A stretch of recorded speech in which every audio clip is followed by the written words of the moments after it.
we'll go ahead and get started. Thank you all for coming this morning. I appreciate everybody coming out. My name's Dan Dolan. I'm the president of the New England Power Generators Association. We're the trade association in New England that represents competitive generators, about 85% of the generation capacity across the region. And here in New Hampshire, it's over 2/3 of the installed generation capacity. And as such, we're very interested in anything that has a major impact on the electricity marketplace, both in New Hampshire and across New England, the 6-state region. And as part of that, we've been keeping a close eye on the Northern Pass Transmission Project and the potential proposals to import large-scale Canadian hydroelectricity into the region. As a matter of course, we're pro-energy infrastructure. If it makes sense, we think it should be part of the mix. But as a fundamental ethos of the organization, one of the things that we also feel is very important is that everybody operates on a level playing field, and you have an open competitive marketplace that has a number of equals, everybody having the same opportunity to perform, and then whoever can do it the best, the cheapest, and in the best possible way for consumers, they should win. And it's in that spirit that we've taken a lot of look at Northern Pass. We've started to have some concerns about where it's going and a potential for an unlevel playing field to develop. So as part of that, we took a look at some of the statements and prior conclusions that the Northern Pass supporters had put out and asked Bill Babcock and his team at PA Consulting to do a little bit of the updates as this process goes along. If we flip to the first slide here, very quickly, the original study that was done by Northern Pass was done back in 2010, so now it's almost 3 years old in terms of the data that was looked at. And in particular, we've had a fundamental change in the energy markets beyond just electricity. I'm sure many of you have heard of the natural gas boom that's going on in large parts of this country. Tremendous production of natural gas that has really kept down the prices and has opened up decades worth of reserves that are now expected to present what was formerly a very volatile commodity, tremendous more stability and security in terms of domestic production. That has also had a huge impact on the electricity market side. Here in New England, we're seeing at the wholesale level, which is from the cost to actually produce the energy, the lowest prices in a decade. And as I say, we expect many of those to persist for a while longer. And so we wanted to take just the study that the Northern Pass folks had done using their exact assumptions, rerun the numbers with these updated figures of what some of the input projections would be, and then also ask Bill and his team to do an analysis of what were some of those assumptions, how did they make sense, and where can we fit in with that. And so as we look at that, just by updating the 2010 figures to the 2012 natural gas numbers, using their exact same assumptions in terms of how much power is actually produced and at what prices it's put in, we see now figures that come out that show that the costs of the transmission component of the project are almost entirely equal to any potential revenue that could be earned in the marketplace. And in and of itself, that's fine. If the folks in Quebec want to subsidize the use of electricity here in New England, I don't think a whole lot of people would have a problem with that. But it also now calls into question, are there other revenue streams that are going to be asked for? Are there other things that folks are going to want to ensure that the revenue streams that they do have provide as an attractive return as possible for them as a profit-seeking entity? And so as we look at that, there's really two primary areas where we could see that coming. The first is for the potential of an above-market long-term contract. And that's exactly what it sounds like. Something that would be done outside of the competitive marketplace, just a one-to-one contract that would be above and beyond the revenues that are today seen in the energy market. The second is the qualification for large-scale hydro resources as a renewable resource, and therefore eligible for some of the subsidies that a number of individual states provide for those renewable resources. That's something that currently doesn't exist for large-scale hydro here, and would be a new piece that would have to come through. But those seem to be the two most obvious conclusions if there is going to be another revenue stream. And from our perspective, neither of those make any sense. If this is something that is going to be such a good deal, it should participate and compete on a level playing field with the existing generation fleet here in the region that provides jobs, and tax base and other investment opportunities for the region. And if there's an out-of-region resource that can compete and participate, as actually currently exists, we do import a bit of power from outside of the region, then let's again have it on an even playing field and understanding all the data inputs that go along with that. So if we go to the next slide here, this puts a little bit more meat on the bone on some of the comparisons that we saw. One of the big assumptions that was made in the Northern Pass report, which was conducted by Charles River Associates, or we can just call it the CRA report for now, is that all the power that would be coming from Quebec would be bid into the energy market at zero. So in essence, it would just be a price taker at all times. That's an assumption that we have questions about. It doesn't seem to make a whole lot of logical sense in all hours of every day to come in at a zero price, but that was the assumption nonetheless. And that even with that, so in essence, you're just injecting 1,200 megawatts of zero-cost power into the energy market. One of the surprising things that even in their report, it shows only a 2 to 3% decrease in prices. I think that shows you also how long and robust the New England market is. We've got 4,000 megawatts of excess generation beyond what is needed for reliability in the region, and just adding another 1,200 megawatts doesn't have a whole lot of impact on price, even if it just comes in at a zero cost. But as we look at it in some of the work that we do, number one, again, the revenues are almost exactly equal to the cost of the transmission project. Number two, given the low natural gas prices that currently exist in the marketplace, from an opportunity cost perspective, it would appear that Hydro Quebec and the Canadian resources would have to essentially subsidize the electricity use of folks here in the region.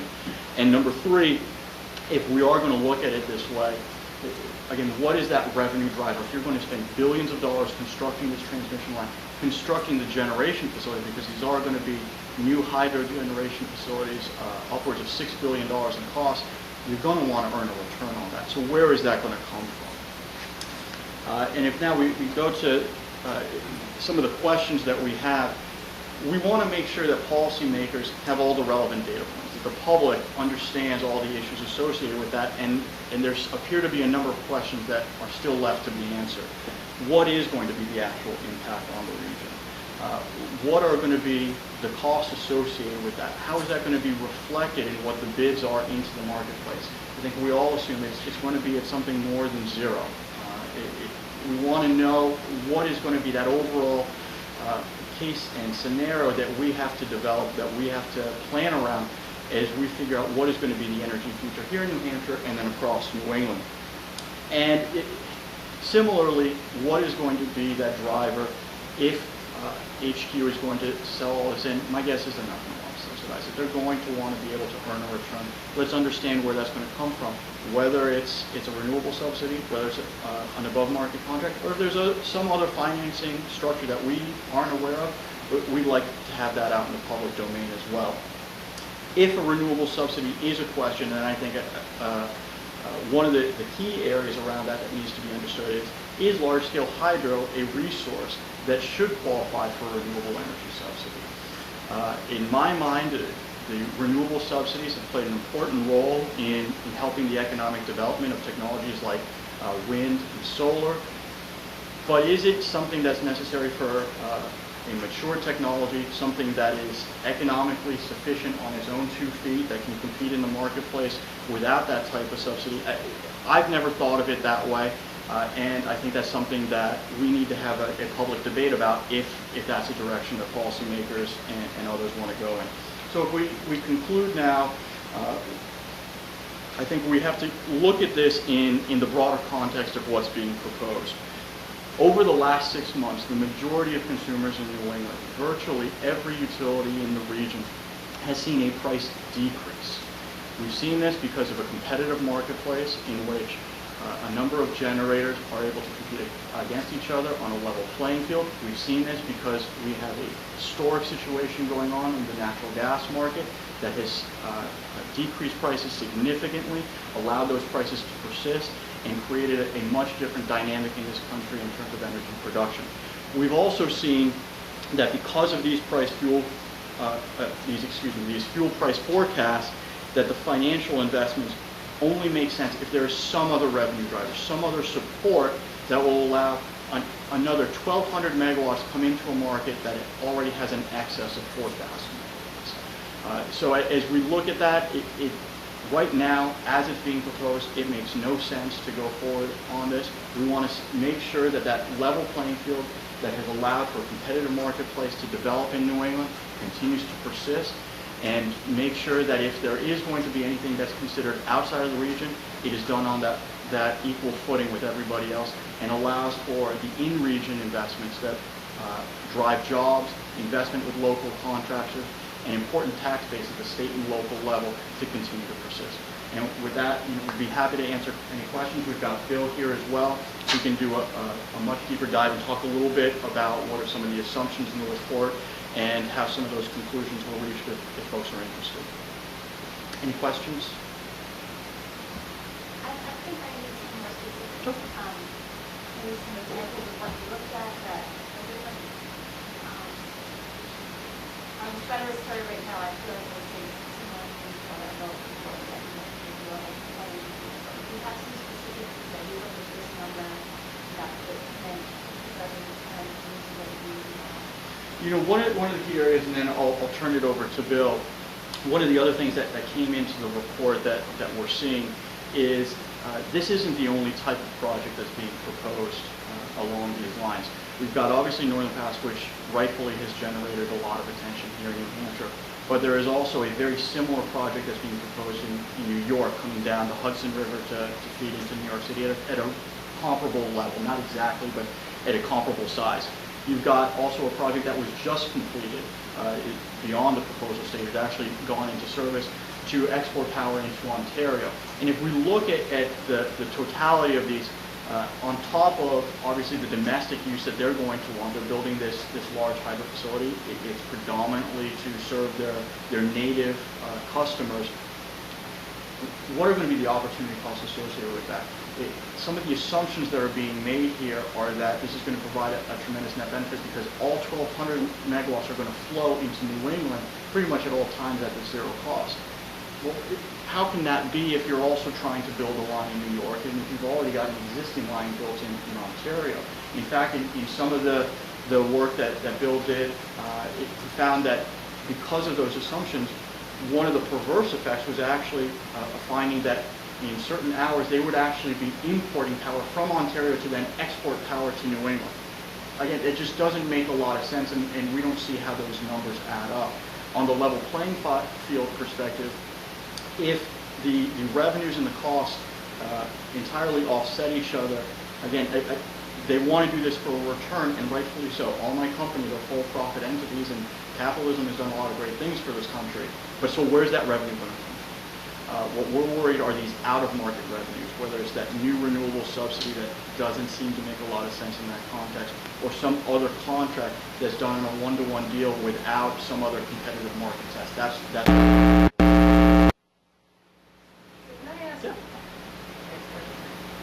You're saying is that right now it doesn't make a lot of sense financially.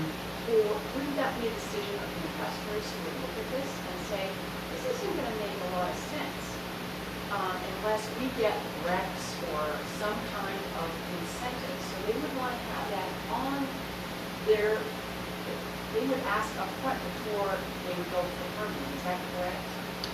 It depends on how they're structured. I honestly don't know enough about their internal structure to really be able to get into the psychology of how they relate to their investment community, but I think that's an important question to ask.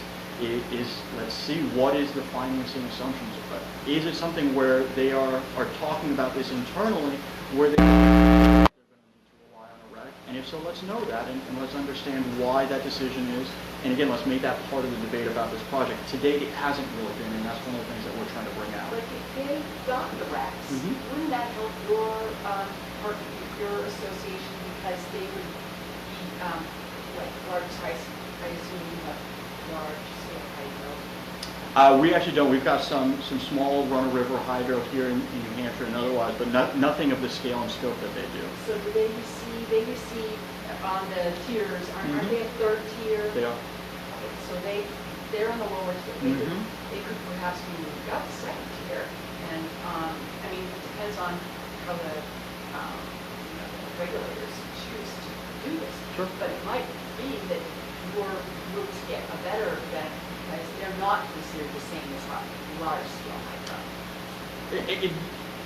Right now, as we're understanding some of the assumptions and hearing some of the discussions in the hallways in legislatures, is actually to make large-scale hydro a Class 1 renewable resource, which is what we think of as a solar facility, a wind facility, some of those more traditional renewable technologies.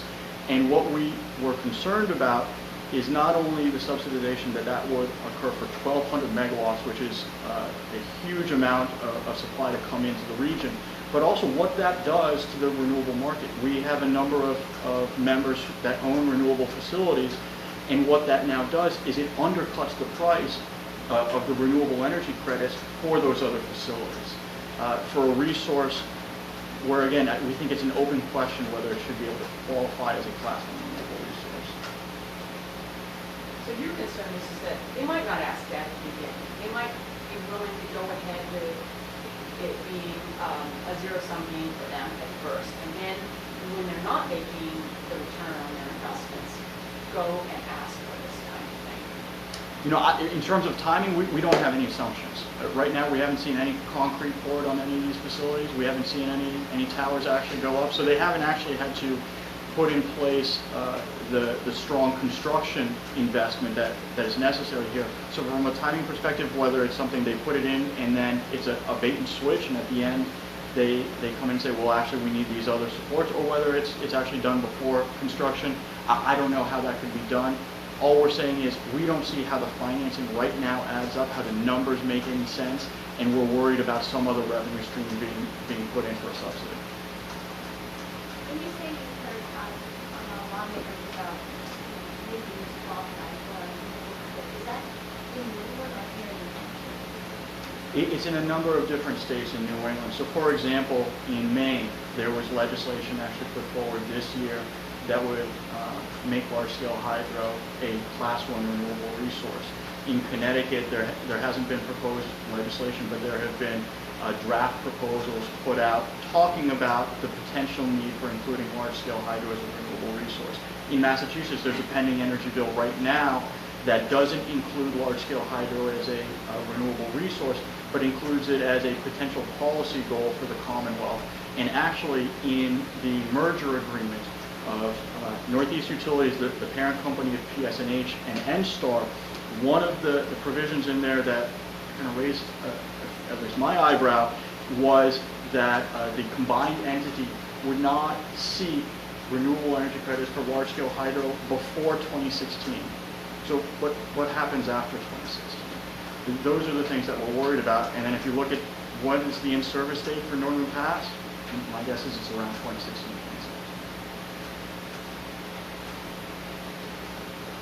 So the biggest difference here is the drop in pricing for natural gas and the Yes.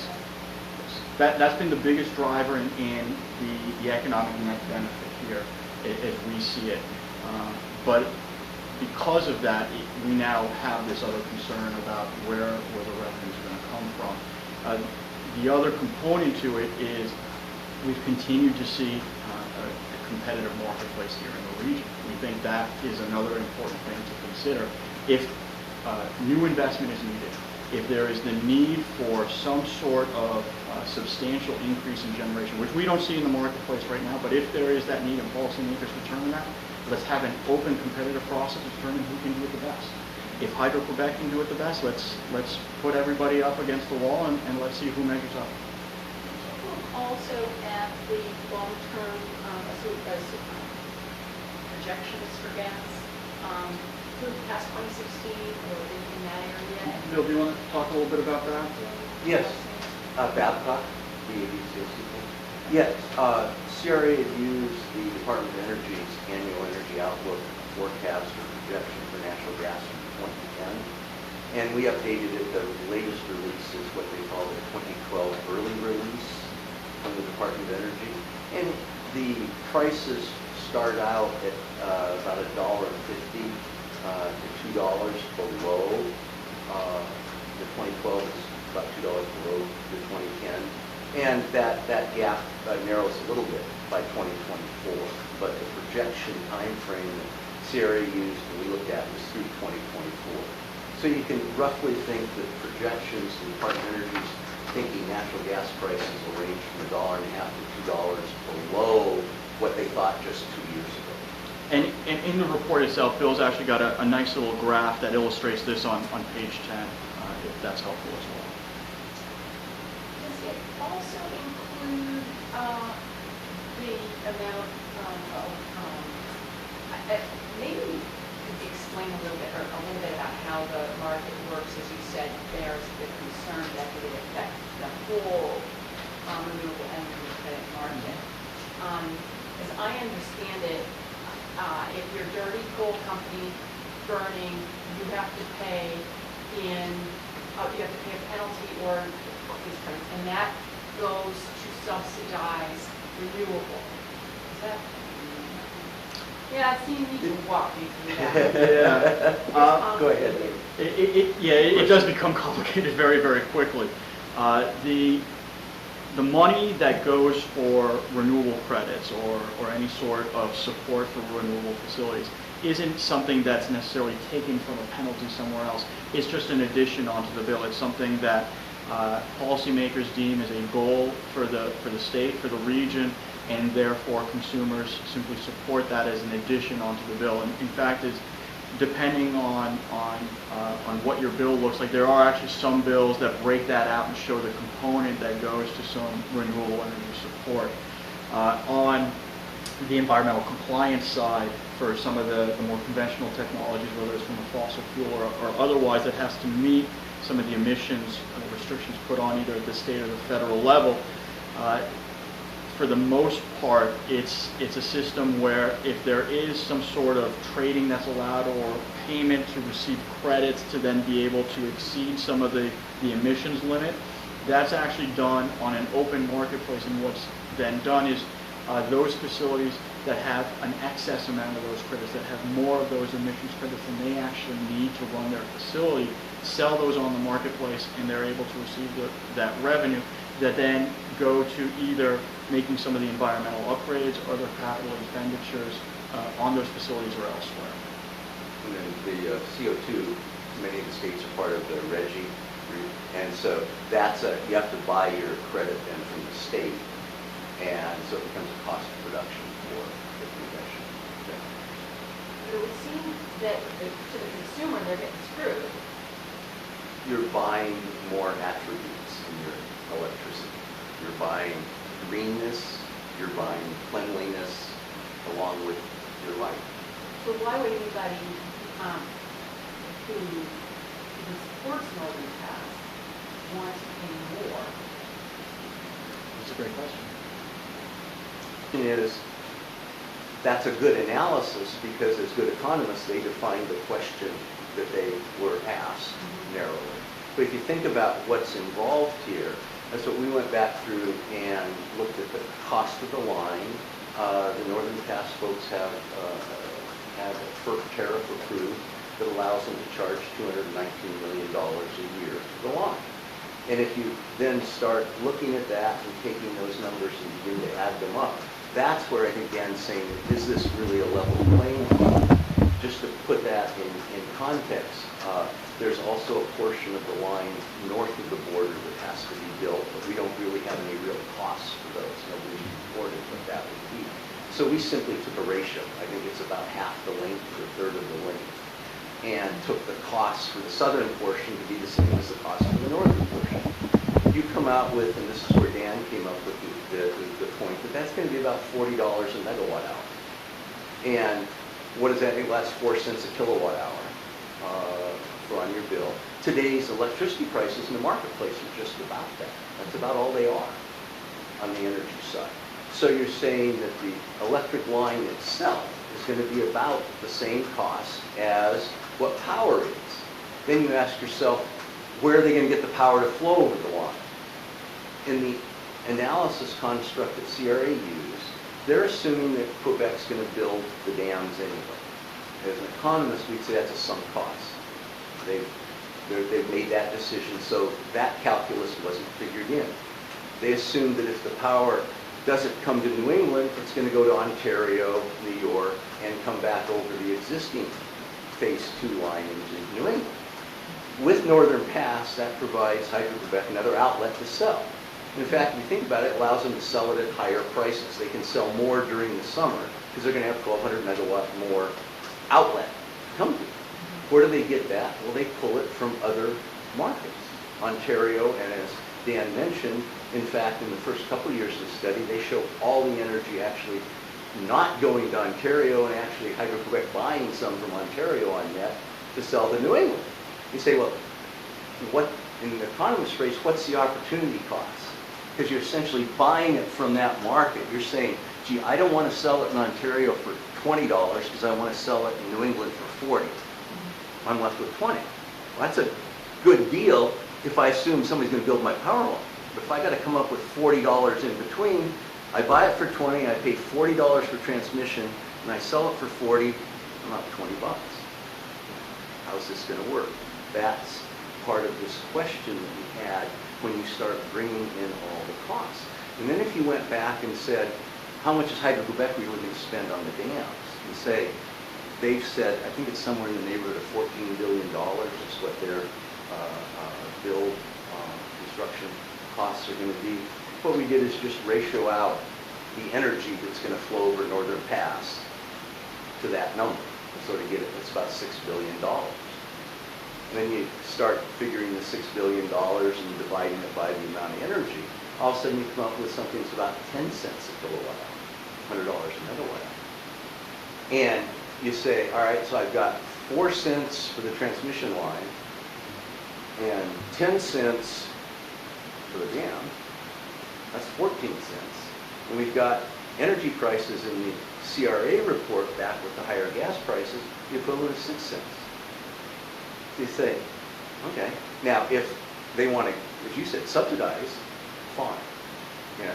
But you need to think about where all the costs are and how this is going to work and what makes sense. And I think that's, to me, part of the level playing field idea here is just point that out. And obviously, as a New England consumer, having somebody dump free energy in and lower my electricity prices, I would be fine with that. But it's not an apples and oranges, or excuse me, it is an apples and oranges kind of comparison. And as a reference point, you've got, if somebody wanted to build a new combined cycle gas-fired plant here, it'd probably be about $60 a megawatt, 6 cents a kilowatt, $60 a megawatt, maybe 7, but just as rough numbers. So you kind of, building dams is not the cheap thing. You know.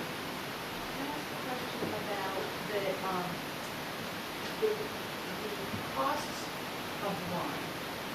You mentioned that they're being what, 19 million is the first year payment. That's what through for, is it 18% return on investment? It is an attractive rate. They've got an incentive transmission return for that, yes. What if the cost associated with putting this line, instead of buying, for $100,000, 300 acres in Dolan County, and you pay multiple lot more than they had in their first line, what this was going to cost. Then you add on court cases after court cases of people who are taking them through the process, and the regulatory process becomes long, and the cost is inflated. Did you factor in that at all? We just took the number that had been approved for that. And one of the things that we wanted to do in this analysis is to make it as much of an apples to apples comparison for our purposes, is let's take their assumptions. You raised very good questions about what are going to be the cost projections associated with this, but just to make sure that we provide as conservative a figure for folks to be able to consider, we took all the assumptions that they did associated with the cost. But practically, it's possible that their numbers are really low when you really look at what the cost is to construct a line. It's certainly not easy to build a line of that size, even under the best circumstances. And this is obviously something that has generated a lot of interest here in New Hampshire, and certainly a very vocal opposition in certain parts of the state. And so one of the things is, you're right, these things are not often on time and on budget, But that being said, for the purposes of this report, we wanted to take all their assumptions, whether they're optimistic or not.